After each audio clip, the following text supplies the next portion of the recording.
বাসর ঘরে ঢুকে দেখি বউ আমার মোবাইলে কার সাথে যেন কথা বলছে। আমাকে দেখে অবাক হয়ে হাত থেকে মোবাইলটা ফেলে দিয়েছে। মোবাইলের স্ক্রিনে ইমরান নামটা বেশি আছে।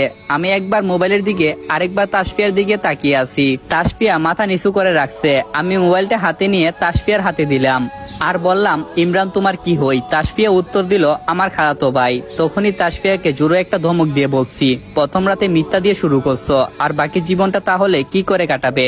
তাসফিয়া তুতলিয়ে বলল, কি মিথ্যা বলছি? যেটা সত্যি আমি সেটা বলছি। ইমরান আমার খালাতো ভাই। আমি বললাম, ঠিক আছে, তাহলে ইমরানকে কল করো, আমি ওর সাথে কথা বলবো। তারপর দেখি তাসফিয়া আমতা আমতা শুরু করছে। আমি ওর দিকে তাকিয়ে বললাম, কি হলো তাসফিয়া, কথা বলো না কেন?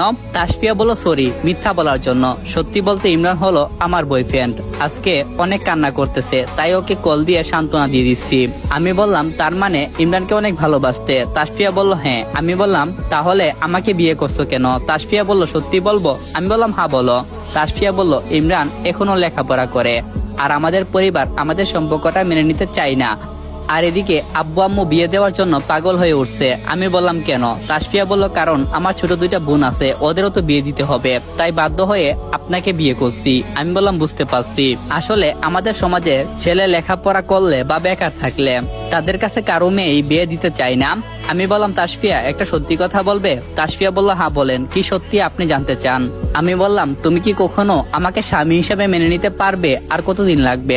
তাসফিয়া কিছুক্ষণ চুপ থেকে বলল, জানি না, তবে ইমরান আমার হৃদয় জুড়ে সারা জীবন থাকবে। আমি বললাম, ধন্যবাদ সত্যিটা বলার জন্য। আচ্ছা, আমি যদি তোমাকে ডিভোর্স দিই তাহলে কি তুমি ইমরানকে মেনে নেবে? তাসফিয়া বলল, শিওর দিতে পারছি না, তবে ইমরানকে অনেক লাভ করি। আমি বললাম, ঠিক আছে, ইমরানের সাথে তুমি কথা বলো, যদি ইমরান তোমাকে মেনে নেই তাহলে আমি তোমাকে ডিভোর্স দেবো। ডিভোর্সের কথা শুনে তাসফিয়া আমার দিকে হা করে তাকিয়ে আছে, মায়াবী চোখটা যেন আমাকে গিলে খাচ্ছে। তাসফিয়া বলল, বাসর রাতে ডিভোর্স নামটা নিলেন? আমি বললাম, হ্যাঁ, কারণ তুমি কখনো আমাকে স্বামী হিসাবে মেনে নিতে পারবে না। আচ্ছা, ওই পাশে শুয়ে পড়ো, আমি এদিকে শুয়ে পড়ছি। আর হ্যাঁ, ইমরানকে কল করো, ওর সাথে কথা বলো, আমি জানতে চাই ও কি চাই, সকালে আমাকে তা বলবা। তাসফিয়া বলল, হ্যাঁ। এখন কি ইমরানকে কল করতাম? আমি বললাম, হ্যাঁ এখনই করো, কারণ এখন কল করলে ইমরান তোমাকে সত্যি বিশ্বাস করবে। আর শুভরাত্রি বলে ঘুমানোর ভান ধরে শুয়ে পড়লাম। তাসফিয়া ইমরানের সাথে কথা বলছে আর কান্না করছে। ইমরান তাসফিয়াকে সবকিছু বলতেছে। হঠাৎ করে তাসফিয়া খাটের উপর থেকে নেমে বারান্দায় চলে গেল। আমি চোখগুলো বন্ধ করে ঘুমানোর মতো শুয়ে আছি। আরে, আমি তো আমার পরিচয়টা দিলাম না। আমি হলাম আল মোহাম্মদ সৌরভ, একটা কোম্পানিতে চাকরি করি।